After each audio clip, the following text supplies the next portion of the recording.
Good evening, Bacha Party. Hi, Akshay is here.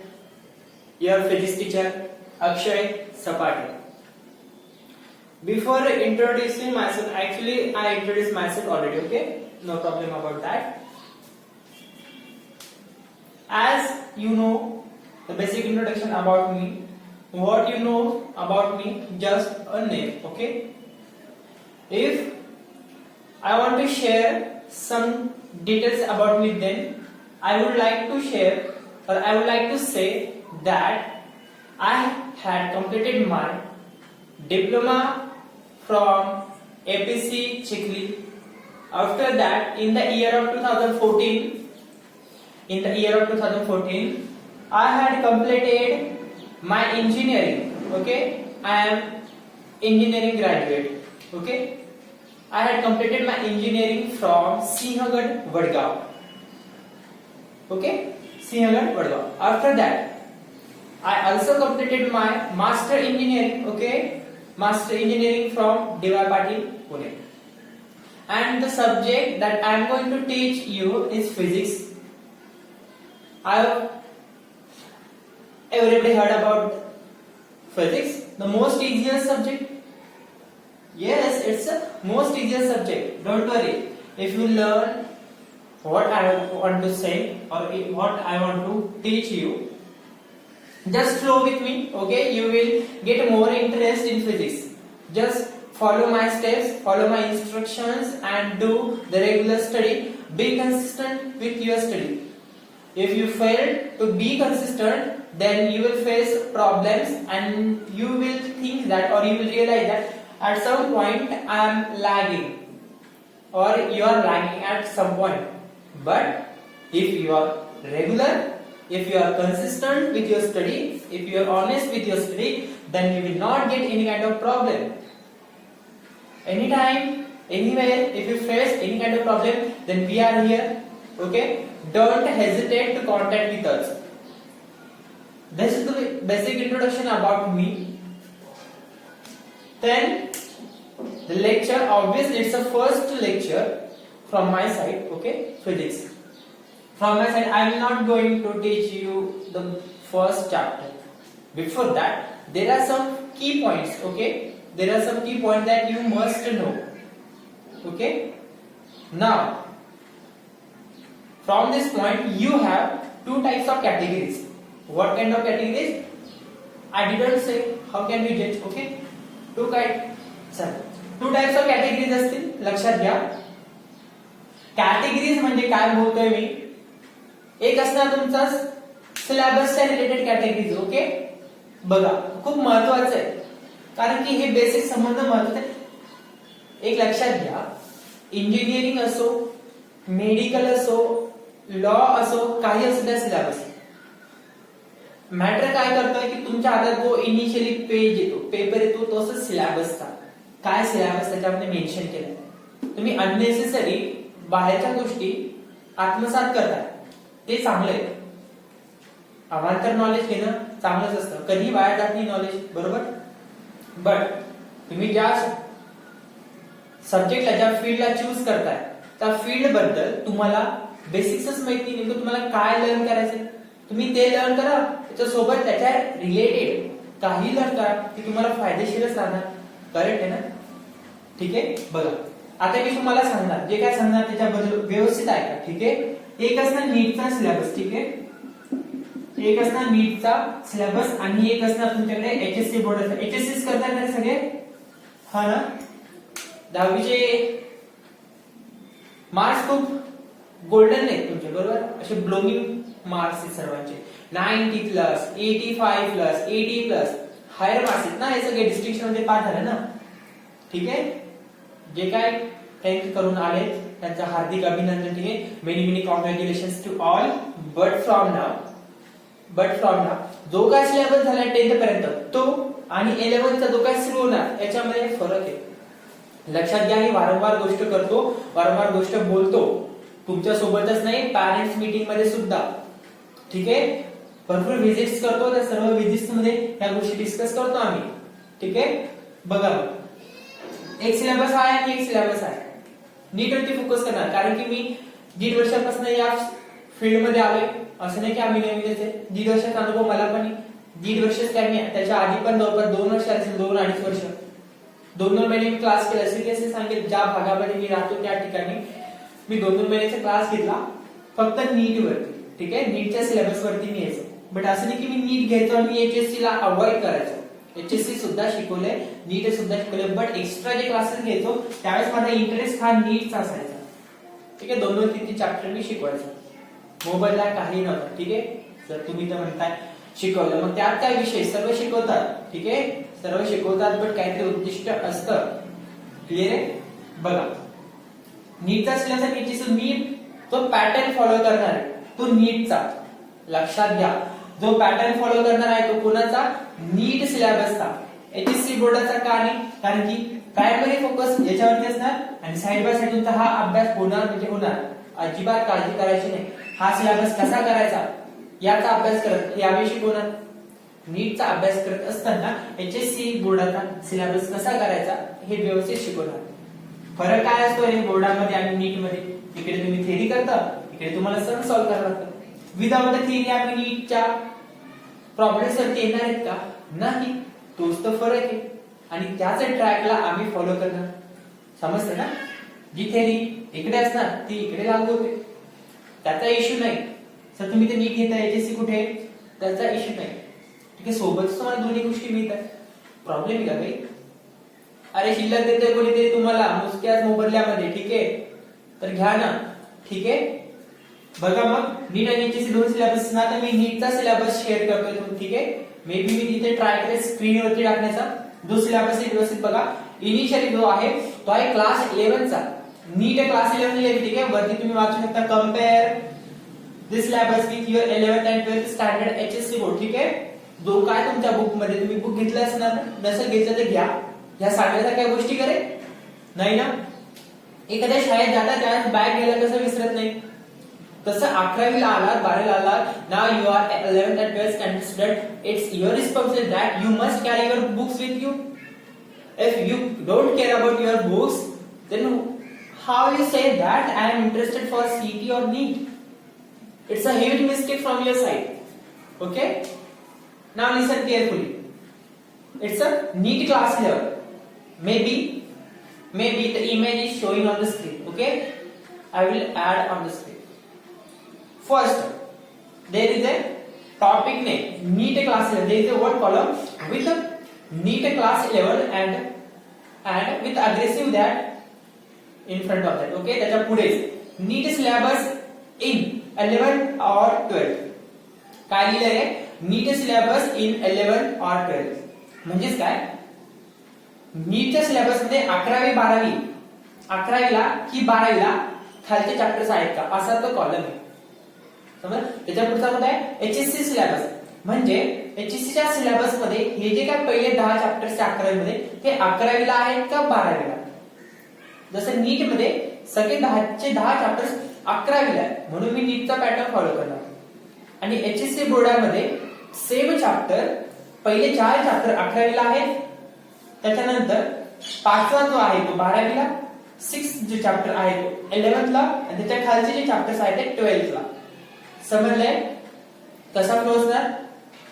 Basic first 4 chapter पर्यंत तुमचा physics होणार म्हणजे कसं सर?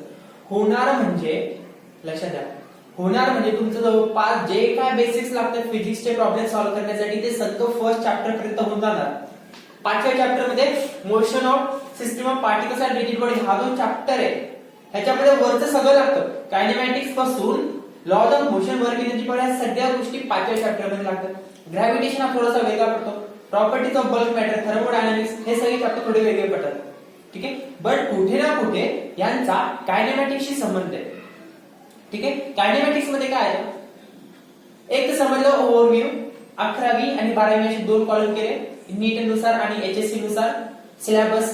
तुम्ही जर एचएससी चा सिलेबस बघितला तर तुमचे वेगळे चॅप्टर्स असतील. ठीक आहे, जसं मी लिहिले 12th ला 5वा chapter motion of system of particles and rigid body, हा जो चॅप्टर आहे हा बोर्डाच्या तुमच्या बुक मध्ये 12वीला आहे. हा जो चॅप्टर आहे तो 12वीला. प्रॉपर्टीज ऑफ बल्क मॅटर, जो काय नवीन सिलेबस अपडेट झाला तुमचा 12 त्याच्यामध्ये हा चॅप्टर 12वीला टाकलाय. म्हणजे 7, 8, 9, 10 ऑसिलेशन आहे वेव्ह पर्यंत हे सगळे चॅप्टर तुमचे 12वीला बोर्डात बघायला भेटतील. त्यामुळे मी असं रिकमेंड करेल 11वी आणि 12वी दोन्ही पुस्तकं परचेस करून ठेवा. ओके, सध्या 11th जरी केलं तरी काही हरकत नाही, कारण की 4th चॅप्टर येईपर्यंत नाही म्हटलं तरी आपल्याला 3-3.5 महिने लागतील. क्लिअर आहे? तोपर्यंत तुम्ही थोडं वेट करू शकता. 11वीचे बुक्स वापरू शकता. 11th बोर्डाचे बुक्स मस्ट आहे, परचेस करा. जो सिलेबस अपडेट झालाय तो literally honestly speaking it's a very good syllabus according to NEET और JEE point of view. Okay, now focus on my words. First chapter is physical world and measurement. In this chapter, you are going to learn some basic theory about scientists and their discoveries. That doesn't matter a lot. Just काय असतं त्याच्यामध्ये बघा, scientist एक interest म्हणून, ठीक आहे, एक फिजिक्समध्ये interest create व्हावा. फिजिक्स मध्ये इंटरेस्ट आणणं खूप गरजेचं आहे शेवटपर्यंत. एकदा इंटरेस्ट आला तर पुस्तक सोडा वाटणार नाही. सिरियसली युनिट्स अँड मेजर, फक्त मेजरमेंट जो आहे चॅप्टर, 2 चॅप्टर येते ऍक्च्युअली एकत्र केले, जास्त मोठा नाही. फिजिकल वर्ड इम्पॉर्टंट आहे, मेजरमेंट त्याच्यावरतीच प्रॉब्लेम्स येतात. तिथूनच ऍक्च्युअल सिलेबस बघू. उद्या मी युनिट्स अँड मेजरमेंट स्टार्ट करणार. युनिट्स अँड मेजरमेंट, ठीक आहे, जे काय बेसिक युनिट्स आहे, मेजरमेंट आहे, डायमेन्शन काढणं, पर्सेंटेज एरिया काढणं, ठीक आहे, त्या सगळ्या गोष्टी मी डिस्कस. कायनेमॅटिक्स हा सगळ्यात मोठा chapter according to your point of view. Kinematics हा सगळ्यात मोठा चॅप्टर, कारण त्याच्यामध्ये 3 चॅप्टर्स आहेत ऍक्च्युअली. कायनेमॅटिक्स मध्ये motion in 1D, motion in 2D, projectile motion असे खूप सारे चॅप्टर्स आहेत. आणि स्केलर अँड वेक्टर सुद्धा याच्यातच आहे. असे 4 चॅप्टर्स याच्यामध्ये महिना लागतो. मी 1.5 महिने शिकवलाय मागच्या वर्षात, कारण की मी त्यांचे बेसिक कन्सेप्ट मीच नाही, सर्व टीम मेंबर्सने मिळून मागच्या वेळेस मुलांचे आधी बेसिक कन्सेप्ट क्लिअर केलेले. फक्त बेसिक क्लिअर कन्सेप्ट करून सोडून नाही दिलेला, चला बेसिक कन्सेप्ट क्लिअर करू, 1 महिना झाला, 2 महिने झाले तरी बेसिक कन्सेप्ट क्लिअर करतोय, 3 महिने झाले तरी बेसिक कन्सेप्ट नाही. बेसिक कन्सेप्ट क्लिअर करून आज आमचा 11th चा 80% सिलेबस कंप्लीट आहे. ओके, थांबलेलं नाहीये. लॉकडाऊन मध्ये बघू शकता आमच्या राजमुद्रा क्लासेसच्या चॅनलवरती 60 ते 70 व्हिडिओ झालेले 2-4 मध्ये. ज्या सगळे झोपलेले होते त्यावेळेस आमचे लेक्चर्स कंटिन्यू सुरू होते. Be honest with your self, जे आम्ही बोलतो ते आम्ही पण पालन करतो. ठीक आहे, work energy and power, laws of motion, ठीक आहे, first second third momentum impulse, ह्या सर्व गोष्टी तुम्हाला याच्यामध्ये लर्न करायला भेटणार आहे. त्याचं इम्प्लिमेंटेशन खूप आहे, त्याचं ऍप्लिकेशन खूप आहे, लक्षात घ्या. मी आता सगळं एक्सप्लेन करत आहे, ठीक आहे. तर तुम्ही बघू शकता स्क्रीनवरती, मी तुम्हाला याची ग्रुपमध्ये पीडीएफ पण देईल. ओके, असे 10 चॅप्टर्स तुम्हाला 11th ला. माझा फक्त एकच उद्देश आहे की जे तुम्हाला वाटतंय सध्या वाटतंय नाही दिसतंय, 11th मध्ये मी नीटचा पॅटर्न फॉलो करणार. बोर्डाचे कोणकोणते चॅप्टर्स जे 11वीला नीट मध्ये बट बोर्डानुसार 12वीला मी ह्याची कॅटेगरी बनवून दिलेली, कन्फ्युजन नको. ठीक आहे, 4-5 चॅप्टर येईपर्यंत तुमचा अर्ध जवळपास फिजिक्स माहित होणार. त्याच्यानंतर तुम्हाला स्टडी करायचं स्वतः करू शकता, इतकं गॅरंटी देतो तुमचं फिजिक्स पक्क होणार. विचारू शकता मागच्या बॅचच्या स्टुडंट्स, नो प्रॉब्लेम. क्लिअर इथपर्यंत. नीट क्लास 11th मध्ये काय काय कसं कसं आहे, खाली मी क्लास 12th पण देऊन टाकली. क्लास 12th मध्ये पण 9 चॅप्टर्स आहे, इथे पण मी कॅटेगराइज करून दिले. नीट नुसार 12वीचे आहे जे बरोबर आहे, फक्त बोर्डामध्ये थोडे एक चॅप्टर 11वीला टाकले 12वीला, जसे की इलेक्ट्रोस्टॅटिक्स आहे जो नीट नुसार 12वी मध्ये, बट नवीन अपडेट नुसार नवीन तो सिलेबस बदलला त्याच्यानुसार तो आता 18वीला आला. हा चॅप्टर मागच्या वर्षी सुद्धा जुन्या सिलेबस नुसार 12वीलाच असायचा. ठीक आहे ना. त्याच्यानंतर मॅग्नेटिक इफेक्ट हा सुद्धा चॅप्टर आधी 12वीला असायचा, त्यांनी 11वीला शिफ्ट केला. इलेक्ट्रॉनिक डिव्हाइस शेवटचा चॅप्टर तिथे मी 11th आणि 12th दिले. मी सगळं सांगत बसली कोणत्या चॅप्टर मध्ये काय. 11th आणि 12th. 11वीला पण थोडा सेमीकंडक्टर म्हणून पार्ट आलाय. 12वीला सुद्धा फक्त डिव्हाइसेस ऍड केलं. 12वी सेमीकंडक्टर डिव्हाइसेस असं आधी नाव होतं त्या चॅप्टरचं, त्याचं नाव पण इलेक्ट्रॉनिक डिव्हाइसेस आहे नीट नुसार. ठीक आहे, 11वी मध्ये पण आहे थोडा पार्ट आणि उरलेला पार्ट 12वी मध्ये, म्हणजे असे 2 सेक्शन मध्ये त्याला काय केलेले डिवाइड केले. क्लिअर इथपर्यंत त्या सर्व गोष्टी. तर बघा एकच सांगेल आता, लक्ष द्या, पहिलेच लेक्चर आहे. एक सांगेल तुम्हाला, स्टडी कन्सिस्टंट करावं लागणार, रेग्युलर करावं लागणार. जे काही इन्स्ट्रक्शन देतोय, जे काही स्टेप्स फॉलो करायला सांगतोय त्या नियमित फॉलो करा, वेळेवरती सबमिट करा. असाइनमेंट्स असो, ट्युटोरियल्स असो, जे काय असेल त्या सर्व गोष्टी नियमित फॉलो करा. असाइनमेंट सेंड करा आणि कसे फोटोज. ठीक आहे, जोपर्यंत आपण ऑफलाईन मध्ये भेटत नाही तोपर्यंत तुम्हाला ह्या गोष्टी फॉलो करायला लागणार. क्लिअर आहे? ऑफलाईन मध्ये तर एक्झाम्स वगैरे आपण कंडक्ट करणारच, ऑफलाईन मध्ये सुद्धा, ऑनलाईन मध्ये सुद्धा, त्याच्यामध्ये काही डाऊट नाही. फक्त एकच करा, अभ्यास नियमित, बस एकच. काय तुमची कमतरता आहे ओळखून घ्या. इतकं सिरियसली बोलण्याचं कारण एकच आहे की सिलेबस जास्त आहे, मोठा आहे. घाबरून जाण्याचं कारण काहीच नसतं जर रेग्युलर अभ्यास केला तर. आणि विनाकारण खूप मोठ्या मोठ्या शहरामध्ये जाणारे स्टुडंट्स बघितले आणि बघतोय सुद्धा. हेच स्टुडंट 3 ते 3.5-4 महिन्यांनी परत येतात.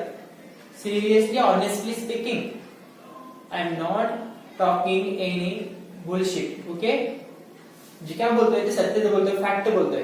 येतात मुलं, वापस येतात. रिझल्ट काय असतं? जातात.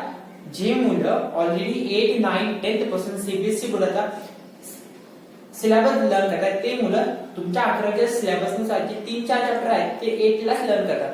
8 आणि 9 लाच लर्न करतात सीबीएसई बोर्डाचे मुलं. आता आमच्या बॅचमध्ये सीबीएसईचं कोणी त्यांना माहित असेल, जे बोर्डाचे आहेत त्यांना might be they will not know about momentum, impulse, center of mass, but CBSE students know what actually the topic is, topic like momentum, impulse, whatever, etc. Okay, त्यामुळे स्टडी करावं लागणार. ज्या काही चुका तुमच्या वारंवार होतात कॅल्क्युलेशन्स मध्ये, त्यांच्यामध्ये इम्प्रूव्हमेंट एका दिवसात होत नाही, एका आठवड्यात होत नाही. त्याला लागते सातत्य, कन्सिस्टन्सी. एवढंच तुम्ही फॉलो करा. नियमित अभ्यास करा आणि रिव्हिजन मात्र मारा. रेग्युलर. जरी तुम्हाला वाटलं चला युनिट्स अँड मेजरमेंट आपण चॅप्टर शिकवलं, लॉज ऑफ मोशन, कायनेमॅटिक्सचं स्केलर वेक्टर चालू केलं, ठीक आहे, दुसरं चॅप्टर आहे scalar vector, units and measurement नंतर ते चालू केलं. त्यावेळेस असं नको व्हायला की स्केलर अँड वेक्टर सॉल्व्ह करता युनिट्स अँड मेजरमेंटला विसरला. नाही, असं केलं तर गडबडणार. लक्षात घ्या, पहिल्यापासून अभ्यास करा. जर काही तुम्ही युनिट्स अँड मेजरमेंट केलं, स्केलर वेक्टर केलं, मोशन इव्हेंट केलं, त्यास मागे येऊन होतं त्यास वाढलाय सिलेबस. ओके, त्या सिलेबस काय होते वाढणार. त्यामुळे नियमित करा, रोज थोडं आता लोड येत नाही. बाकीचं जे काय डिस्कशन आहे तिथं आपण रेग्युलर करणार. अँड आय विश की ऑफलाईन क्लासेस लवकर सुरू होतील, तिथे जास्त तयारी करून घेताय. तुम्ही मागे काय करता, कसं करता कळत नाही ना. त्यामुळे ऑफलाईन मध्ये खरी तुमची मजा, खरी तुमची कसोटी. सिलेबस मध्ये समजलं काय म्हणणं आमचं? अभ्यास नियमित, रेग्युलर, रिव्हिजन. अभ्यास नियमित, रेग्युलर आणि नियमित एकच ना सर? हो, समजतं मला. पण नियमित पालन करणं, ठीक आहे, जे काय सांगतो इन्स्ट्रक्शन त्यांचं फॉलो करणं, त्यांना पालन करणं, ठीक आहे. म्हटलंय उद्याच असाइनमेंट सेंड करा, उद्याच करा. अच्छा सर मी इकडे होतो, मी तिकडे होते, असे एक्सक्युजेस तुम्ही स्वतःला फसवताय. ओके ना? क्लिअरिटीपर्यंत सिलेबस सुरू झालेला तुमचा, उद्यापासून चॅप्टर सुरू होणार. लेक्चर बघत असताना पेन आणि नोटबुक हातात घेऊन बसत जा, चिवडा घेऊन नव्हे. क्लिअर आहे? चिवडा, चहा, पाणी काही करायचं नाही. अभ्यासाच्या वेळी अभ्यासच करा. सर्व युट्यूब वरती प्रोव्हाइड का करतो आम्ही सर्व व्हिडिओ मध्ये. कधी बघताय असं या 2 वाजता तुमचा मोबाईल घेऊन जाता तुमचे आई वडील किंवा भाऊ बहीण, तुम्ही काय करता? आम्हाला कारण सांगता की सर मोबाईलच नव्हता, कसं करणार, कसं अटेंड करणार. आता युट्यूब वरती टाकतोय, कधीही बघा. असे खूप स्टुडंट्स आहे जे आम्हाला 11, 11:15, 11:30 पर्यंत मेसेजेस करतात. कोणते मेसेजेस? स्क्रीन फोटो पाठवतात आन्सर्सचे, ठीक आहे. जे काय असाइनमेंट देतो त्यांचे फोटो येतात. कारण की वडील संध्याकाळी घेतात, मोबाईल हातात घेतात, लेक्चर्स बघतात, फोटो सेंड करतात. We really appreciate about their work. They are seriously caring about them. If you are not caring about yourself, then you will make fool to yourself. अभ्यास करत राहा. काय डिस्कशन्स असतील, काय नसतील ते सर्व आपण करणारच आहे. अजून खूप सारा वेळ असतो, बोलण्यासारखं खूप गोष्टी असतात.